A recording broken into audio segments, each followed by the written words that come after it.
एक ऐसा इंसान जो जीती हुई बाजी भी हार जाता, सिर्फ इसलिए कि वो किसी हारे हुए को दुखी नहीं देख सकता था। सारे ऐशो आराम, धन दौलत, शोहरत, 56 प्रकार के भोग, सुख सुविधाएं होने के बावजूद भी आखिर ऐसा क्या हुआ कि वो इंसान सन्यासी बनने पर मजबूर हो गया।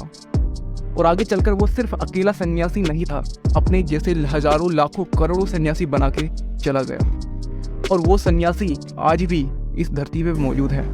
मेरा आपसे सवाल है कि क्या आप जीत के करीब होके क्या हार सकते हो? हम लोग सिर्फ अपनी सोचते हैं, हमें खुद को जीतना है, दूसरा हारे रोए कुछ भी करे हमें फर्क नहीं पड़ता।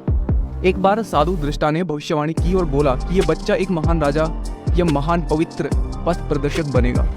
ये बच्चा कोई और नहीं, सिद्धार्थ था। सिद्धार्थ का मन बचपन से ही करुणा और दया का स्रोत था। दौड़ में जब घोड़े दौड़ते थे उनके मुंह से झाग निकलने लगता था, तो सिद्धार्थ उन्हें थका हुआ देखकर वहीं पे रोक देता और जीती हुई बाजी भी हार जाता। खेल में सिद्धार्थ को खुद हार जाना पसंद था, क्योंकि किसी को हराना और किसी का दुखी होना उनसे देखा नहीं जाता था। तो एक बार क्या हुआ कि वसंत ऋतु में एक दिन सिद्धार्थ बगीचे की सैर पर निकले और सिद्धार्थ गौतम की जितनी भी हम लोगों ने बातें सुनी हैं, उन्हें सारे सुख और ऐशो आराम दिए गए थे। उनके लिए एक पर्सनल सा महल बनवाया गया था जहाँ पे वो अपने जीवन व्यतीत कर रहे थे। सारी सुख सुविधाएं उन्हें वहाँ पे दी जाती थी। लेकिन एक बार क्या हुआ कि वसंत ऋतु का टाइम था। एक दिन सिद्धार्थ बगीचे की सैर पर निकले और उन्हें सैर पर निकलते हुए सड़क पर एक बूढ़ा आदमी दिखाई दिया। के दांत टूटे हुए थे, बाल पके हुए थे, शरीर थोड़ा टेढ़ा सा हो गया था। हाथ में लाठी पकड़े वो धीरे धीरे कांपता हुआ सड़क पार कर रहा था, सड़क पर चल रहा था। तो सिद्धार्थ को देख के थोड़ा अजीब सा लगा कि ये कैसा इंसान है। दूसरी बार जब कुमार बगीचे की सैर को निकला तो उसकी आंखों के आगे एक रोगी आ गया, एक बीमार इंसान आ गया। उसकी सांसें बड़ी तेज तेज चल रही थी, कंधे ढीले पड़ गए थे, उसकी बाहें सूख गई थी, कमजोर हथेलियां हो गई थी, पेट फूल गया था, चेहरा पीला पड़ गया था और वो इंसान दूसरे के सहारे बड़ी मुश्किल से चल पा रहा था। तो जब सिद्धार्थ ये सारी चीजें देख रहे थे तो उन्हें बड़ा अजीब सा लगा, क्योंकि उन्होंने आज तक अपनी लाइफ में ये सारी चीजें नहीं देखी थी। जब उन्होंने अचानक पहली बार ये चीजें देखी तो उनके मन में बहुत सारी चीजें चलने लगी। जब तीसरी बार सिद्धार्थ सैर पर निकले तो उन्हें एक अर्थी मिली। उसे 4 आदमी उठाकर लिए जा रहे थे।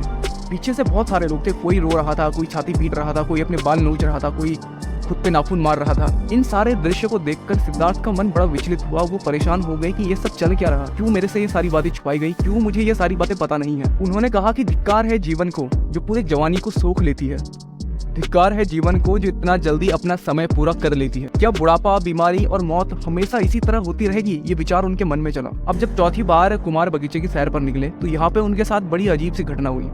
इस घटना ने उनका पूरा दिलो दिमाग हिला दिया था। जब वो सैर पर निकले तो उन्हें एक सन्यासी दिखाई दिया।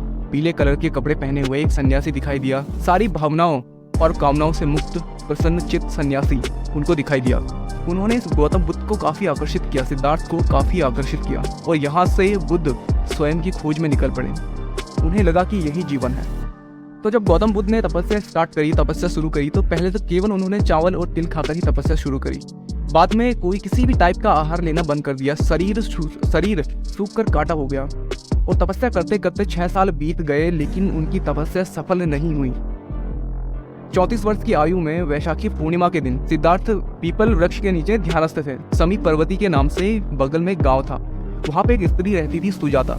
उसको एक पुत्र हुआ था और वो बेटे के लिए एक पीपल के वृक्ष से एक मन्नत पूरी करने के लिए एक सोने की थाली में गाय के दूध से बना हुआ खीर भरकर वहाँ पर पहुंची। वहाँ पे बैठे गौतम बुद्ध यानी सिद्धार्थ ध्यान कर रहे थे। जब सुजाता ने देखा तो उसे लगा वृक्ष देवता ही मानो पूजा लेने के लिए शरीर धरकर बैठे हैं। सुजाता ने बड़े आदर से सिद्धार्थ को खीर भेंट करी और कहा, जैसी मेरी मनोकामना पूरी हुई उसी तरह आपकी भी पूरी हो। पर उसी रात को ध्यान लगाने पर सिद्धार्थ की साधना सफल हुई। उसे सच्चा बोध हुआ, तभी सिद्धार्थ बुद्ध कहलाए। और 80 साल की उम्र तक आते आते वो अपने धर्म को उस समय सीधी और सरल भाषा में प्रचार करते थे ताकि सभी लोगों को समझ में आ पाए। सबसे पहले धर्मोपदेश दिया और प्रथम 5 मित्रों को अपना अनुयायी बनाया और फिर उन्हें प्रचार करने के लिए भेज दिया। अब धर्म का प्रचार इस तरीके से फैलने लगा कि भिक्षुओं की संख्या बढ़ने लगी और उस समय भिक्षुओं की संख्या बढ़ने पर बौद्ध संघ की स्थापना की गई। मौर्य काल तक आते आते भारत से निकलकर बौद्ध धर्म चीन, Japan, Korea, Mongolia, Burma, Thailand, Hind, चीन, श्रीलंका आदि में फैल चुका था। और बौद्ध धर्म की मैं बात करूं तो आज के टाइम पे भी बौद्ध धर्म सबसे प्रचलित है। तो दोस्तों ये थी गौतम बुद्ध की एक छोटी सी स्टोरी जो कि हमने एक शॉर्ट फॉर्म में आप लोगों को दी है। अगर ये स्टोरी की हम लोग बात करना स्टार्ट करते तो शायद स्टोरी खत्म होगी ही नहीं कभी। तो इसलिए हम बीच बीच में आपके लिए छोटी छोटी स्टोरीज लाते रहेंगे। इसलिए जुड़े रहिए, बने रहिए, क्योंकि आपका जीतना सुनिश्चित है। Wish you all the best. Thank you so much. है।